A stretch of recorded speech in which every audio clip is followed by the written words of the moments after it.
Welcome to the Kino Cave, and today, because of the impending release of the new Fantastic Four film, I thought I'd take a stroll down memory lane and have a look at the Fantastic Four movies from my childhood. And so this is a review for Fantastic Four from 2005. I really enjoyed these movies as a kid, the two Fantastic Four movies with Chris Evans in them. I really enjoyed them. I thought that they were an absolute riot. I loved the action. I loved the camaraderie and how all the actors played together. I loved basically any scene with Ben Grimm and Johnny Storm.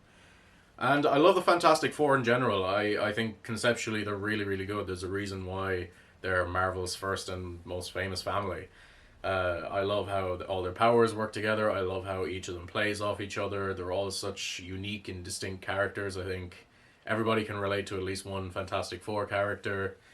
So for me, it's probably Ben Grimm, by the way.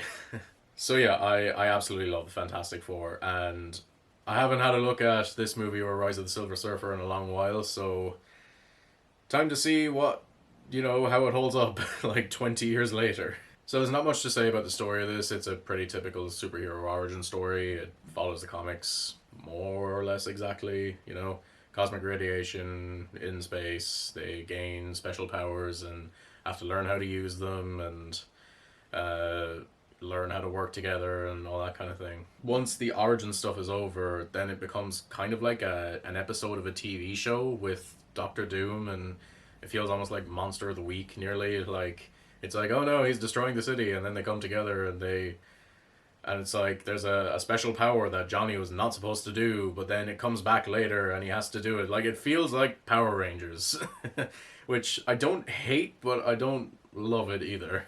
However, I will say a lot of great superhero movies have pretty simplistic plots. Like Superman is basically just Superman's origin story, and then he has to stop Lex Luthor.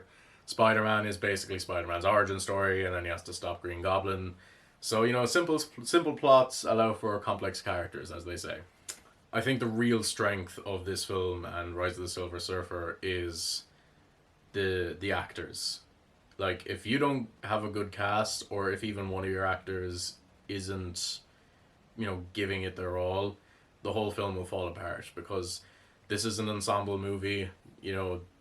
This movie needs each actor to bring it every day, and luckily they do. I think that every actor here definitely gives it their all. I'll get into them individually, and then we'll discuss it a bit because there's some stuff that isn't necessarily anybody's fault. That kind of drags it down a small bit. I'm gonna need to have a look at my notes for this because this guy's name, it's a name and a half. Like, so Iad Grafood, I'm really sorry. I've been pronouncing names wrong all day.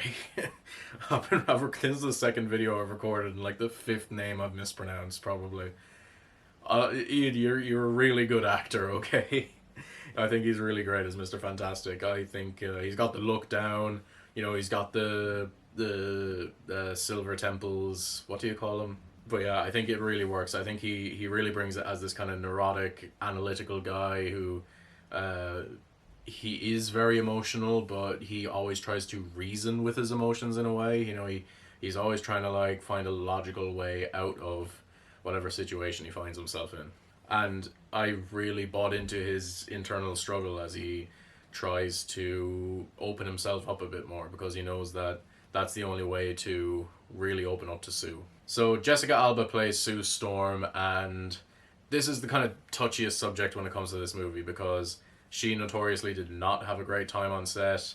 And yeah, her performance is not great, but that's not necessarily her fault. I think she really could have done this really well, but just the studio and the director just they weren't really looking for a great performance out of Jessica Alba. They just kind of wanted her to stand there and look sexy, and it's kind of like she can look sexy and still have a great character. It's you can do both. It's women can do more than one thing at a time. Funnily enough, but I think she does the best with what she's given here, and I did buy into her character, and I think given better direction, I think she could have done really well. And she could have really changed the game for female superheroes if she was allowed to do what she wanted, because Invisible Woman is a really cool female hero. And unfortunately, her character just isn't as strong in this as it is in the comic books. In the comics, Sue Storm always has to reconcile with being the mother of the group, and trying not to fall into the trappings of femininity and that, and trying to really like gain ownership over herself with these new powers and that. But in the film, she's reduced to a love triangle, and that's kind of it, which is really sad because, again, she's a really interesting character in the books. Johnny Storm is played by Chris Evans, and who'd have thunk it, right? That the asshole from basically any movie in the 2000s would become Captain America. Chris Evans is a truly fantastic actor with a terrible agent. Watch Red One. But he's incredible in this. He's incredible in Knives Out, and obviously he's fantastic as Captain America. And I think he's really funny, and he's the kind of guy where he is an asshole on paper, but you still kind of like him. Like, he's funny, he's still kind of likable and stuff, and that's a very hard line. That's a very hard line to walk as an actor. You know, someone who's a likable asshole. But Chris Evans sells it. Michael Chiklis, the baldest man in television, plays Ben Grimm, and I love Michael Chiklis. Whenever he pops up in stuff that I'm watching, like I'm rewatching Gotham at the moment, and he's incredible in that. He's so good. He always brings it in any role that he's in, and goddamn did he bring it as Ben Grimm. Apparently he loved the comic books, and he really, really got into playing Ben Grimm, and you can see it. He's the best character in the movie by far. And in a lot of ways, he's the best character of the Fantastic Four as well. He's so tragic because while everyone else can hide their abilities, he can't. He's on full show 24/7. And that's very difficult for him. And I loved seeing his struggle in this. It's obvious that Michael Chiklis fought hard to keep Ben's heart in the movie. And you see that. Like the tragic moment when he tries to pick up the engagement ring off the floor that his fiance, what a like word that I can't say on YouTube, what a bad person she is, by the way. Couldn't see past the fact that he's orange and made of rocks. Like, I get that it might, you know, make things difficult in the bedroom, but otherwise it's the same old Michael Chiklis, you know. He's still as bald as the day is long. But all jokes aside, I absolutely loved Ben Grimm's story in this, and Michael Chiklis, it genuinely might be my favorite performance from him. He is fantastic, and I would love to see him in more comic book stuff because he clearly cares a lot about it. Julian McMahon plays Victor Von Doom, and unfortunately, not really any fault of his own, this is the weakest character in the movie by far. It's not really an adaptation of the comic book character who is awesome. He's kind of just this rich prick who's like a big whiny sulky baby all the time, and it's also really derivative of Norman Osborn from Spider-Man. So I don't really know what they were trying to do here. Like, I can't understand why you wouldn't just make him the way he is in the comic books, because that's a really fun villain. I guess they might maybe try to make the villain a bit more serious in this as opposed to the very silly main characters, but yeah, I don't know what went wrong here, but this is not my Doctor Doom. It's crazy how we haven't really had a single good Doctor Doom outside of that 90s movie, which I will talk about at some point. Moving on from the story and characters now, I really appreciate a lot of the filmmaking in this. There's some filmmaking stuff in this that you just do not see in blockbusters nowadays, at least most of the time.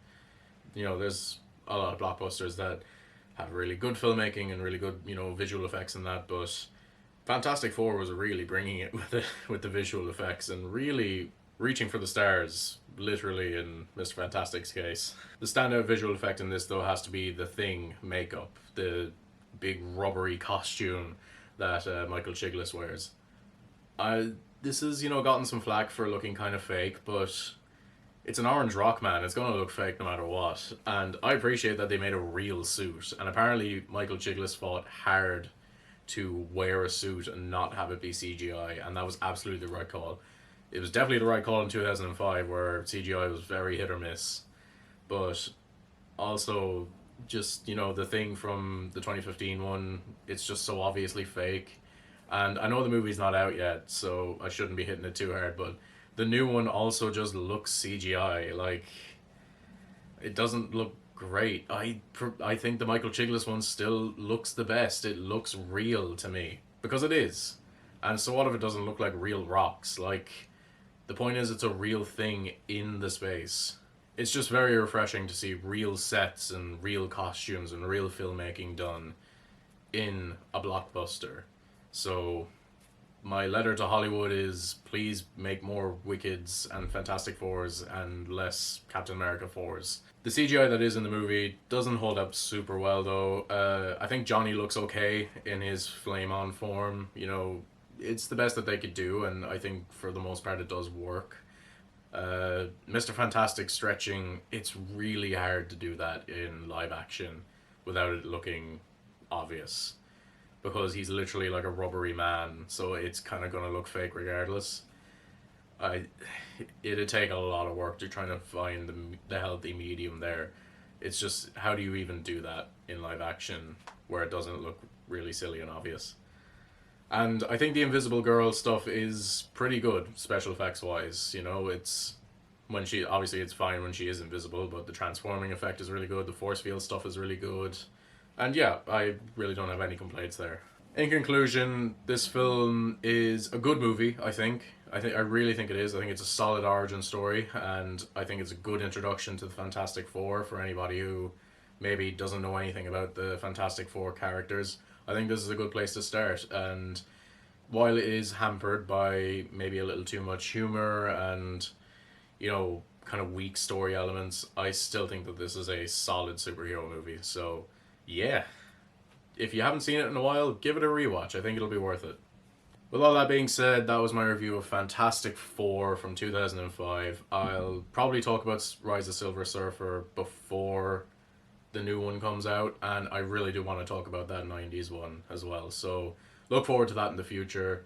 I try not to make promises on this because I often don't deliver them, but I'm really going to try and do the Fantastic Four ones before First Steps comes out.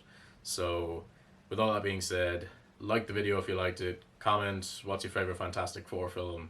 I know it's a hard question because none of them you could really say are great, but let me know anyway and subscribe to see more videos like this. I hope you have a really great day.